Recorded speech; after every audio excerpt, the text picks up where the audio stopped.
The son of Kazuya Mishima and Jun Kazuma, Jin, witnesses his own mother die while he's powerless to protect her. He goes to his grandfather, Heihachi, to see what he can do to avenge his mother. 19 years after the event of Tekken 2, Heihachi is at it again. His son's dead and there's nothing that can stop him.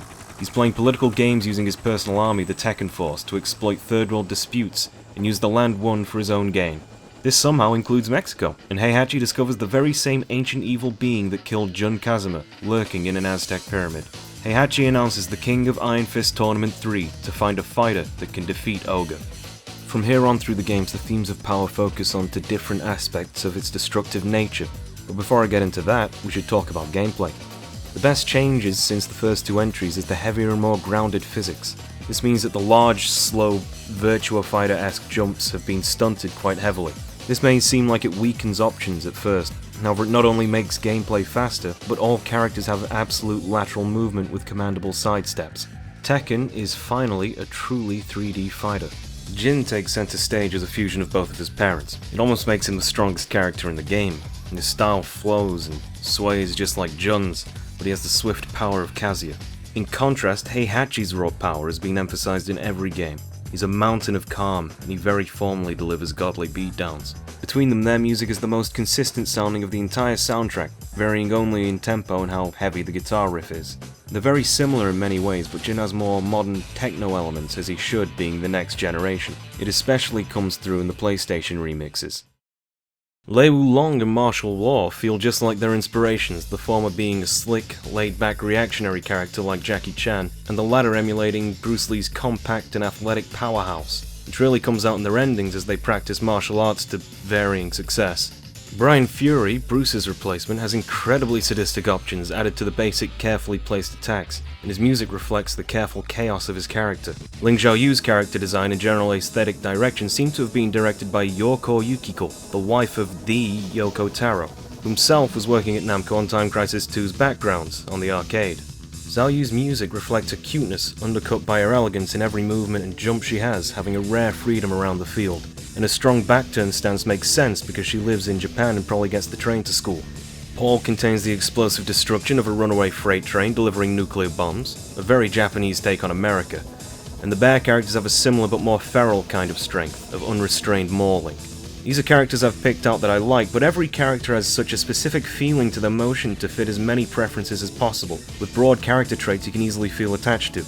The effort in this game in particular was to even add win and lose animations. Let's focus on these auxiliary and aesthetic areas because with a fighting game you can't craft the experience of a story mode so carefully other than escalating the difficulty. The game is first and foremost competitive and fair playing field if the arcade machine wants your money and if you want to keep on playing it with your friends. In arcade mode, 9 of the 10 opponents you face have to be based on the characters in the fair competition, and the stages are reused from the competitive aspect. As for that competitive aspect, they nail the most fundamental of those: trust. If you understand the systems that make up a fighting game, punishment, damage scaling, predictability of opponent moves, there's seldom going to be moments where you feel as if you unjustly lost a game. Now there's many exceptions, especially when it comes to boss characters, and it certainly doesn't feel as balanced as later games in the series, but overall the feeling of fairness that comes from telegraphing and the interplay of these mechanics, you can trust that the only thing you need to improve is yourself. The only key issue with this and many fighting games is that they don't properly lay out the mechanics.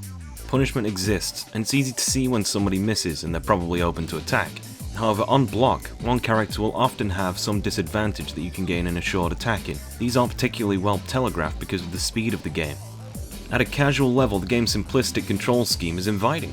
There's a proper move list available in the pause menu, and a lot of funky and interesting options that characters have that you can giggle with your friends over and shout at each other for. Yoshimitsu's absurdity and bizarre movement style trying to land cool and slow unblockables, Brian's taunt, Xiaoyu's freedom, Paul's death fist. There's a lot of easy options per character that can make the game easier to play at a low skill level. And additional modes are there to help fresh players find characters they're interested in. Tekken Ball, Team Battle, Tekken Force. These are game modes that maintain the core mechanics of the game, but put them into a new context where you could be forced to discover more mechanics or moves your character has. Additional content such as these will improve your fighting game by giving new players a less punishing method of getting to grips with your fighting game and improving the lifespan of your fighting game in the consumer's hands as a single player and multiplayer game. From here, you'll encounter more and more challenge. You'll push the AI up to harder difficulties that demand that you understand how to block punish or carefully choose your counter hits. And against other players, you'll get your crutches kicked from under you for relying on those easy to use moves. This is where the ladder begins, though it doesn't stretch too high anymore. Earlier Tekken arcade machines still exist in areas of Japan and arcade museums in the West, and likely in collectors' basements, but they've become shrines and symbols where they were once scenes. The reality of a fighting game, or many genres of games, is that whilst the sequels maintain the core qualities of earlier titles, they're fundamentally different games. Tekken 3 predates the advent of conveniently sized digital video files and serious tournament scenes. The real depth of Tekken 3 is doomed to poor quality degrading VHS recordings and distant memories. Those memories belong to people who may have no interest in Tekken 3 anymore, or even in video games. And if they do, 22 years on, those memories will be fading away, eventually being lost with them in a grave. If there's at least 2 people still playing it, Tekken 3 is not dead. But so long as only 2 people are playing it, Tekken 3's heights have vanished. Musicoology has done a better analysis than I ever could of Tekken 3's PlayStation soundtrack, and its inspirations from Big Beat. The result is an overall identity that's so late 90s you could be left in a time warp. Yet it's fused with so many distinct genres like 70s funk and contemporary rock, it softens the very hard music genre, whilst maintaining the momentum and harsh energy it provides. It's no understatement that this BGM is almost entirely what gives the game its flavour, and to move swiftly on, it uses the very electronic sound to call back to the parallels of earlier games established between electricity and power. The original king was killed by Ogre, leaving Armor King to train a young orphan who idolized the former king to become King too. In his ending, he finds success as a fighter, but chases his master down to find him suffering from the fatal illness established in the last game. Baek Dusan from the previous game struggled with forgiving himself for accidentally killing his father. He too was killed by Ogre, leaving his disciple Harang looking for revenge. And needless to say, Jin Kazuma wants to avenge his mother. Michelle Chang is implied to be killed by Ogre until her daughter Julia's ending, among other lost characters from the preceding games like Wang Jinrei, Li Chaolan, Kunimitsu, Ganryu, and Bruce. Ogre is a being that almost uniquely hunts power. That search for power has destroyed so many lives around it needlessly, and that is what Ogre represents as a criticism. Kazuya and Heihachi's quest for power has destroyed everyone they come into contact with, culminating in Jin's canonical ending. The menace that is Ogre is an impressive fight. He actually bears some resemblance to Dragon Ball Cell, if Cell had a thing for Greco-Aztec warriors, and he shares a similar gimmick, having stolen attacks from the characters he supposedly killed. Not only that, the ones he stole are the more annoying to deal with.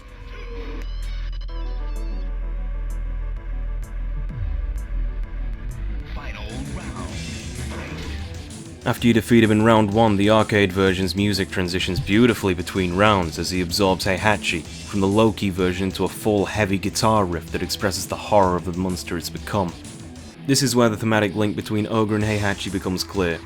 They're the same kind of power-hungry beast, and absorbing him unleashes the same mythical hell beast with horns, a serpentine hand, a tail, breathing fire, and of course, a lion's mane. After Ogre is defeated and Heihachi is freed, the winner of our tournament is betrayed. Heihachi walks up to Jin and shoots his own grandson in the face. The following moments show that this unleashes the devil in Jin, who lashes out and escapes into the moonlight. Kazuya accepted and embraced the devil, whereas Jin is unwilling in taking the form. Most of Jin's scenario and character relations are almost identical to Kazuya's, just a generation down, but their character traits differ in that Jin has far less malevolence and inherent evil. It makes for a more interesting character inherently, when the only thing that could turn him into a devil turned out to be betrayal and desperation. And that's exactly what Heihachi's search for power creates. Everything Ogre is a metaphor of, Heihachi exemplifies. Even in his own ending, he sees the devil taking over an unconscious Jin, and he does what he does with all problems in his family. Tekken 2 remakes the story of Tekken 1 directly, and Tekken 3 supplies a new layer to this by suggesting that it's Heihachi's single-minded thirst for power, which is causing those he should love the most to succumb to the temptations of devil.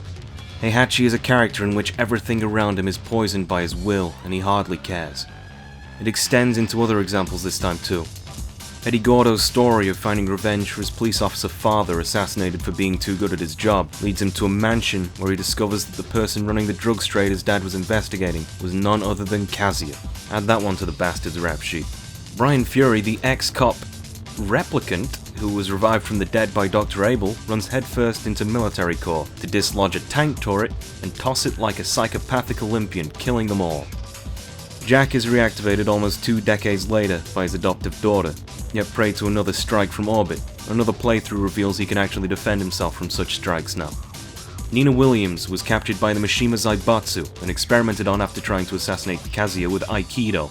She is now controlled by Oga and seeks to kill Jin Kazuma somehow, for some reason. I'm padding the list at this point, but all these are examples of characters who are being struck down by that pursuit of power, or exist to show the destructive force of nothing but power. And for Brian and Eddie in particular, their stories over the coming games will build up into fantastic arcs. However, this was also the moment when the skew of serious endings to intentional joke endings went awry. Including the canonical ending, there are 7 serious narrative endings in the game. There are 4 endings that are simply showing off characters' quirks, and then there's 9 endings that are simply light-hearted jokes. This was sadly the beginning of a trend. One of those joke endings was prey to censorship in the NTSC-U and PAL regions, where Nina would expose Anna's breasts on vacation in the Japanese version. Now Anna simply draws attention away from her sister. I struggle to fit this information in anywhere because that's simply how irrelevant the joke endings are. At worst they fall flat, at best they're kind of funny but stink of lost potential. Despite that, Tekken 3 was a large moment for the narratives in fighting games by taking so many chances that paid off, due to some very genius execution and a wealth of non-core content. After a side game on the same engine, Tekken Tag Tournament, the series would go on to reinvent itself once again.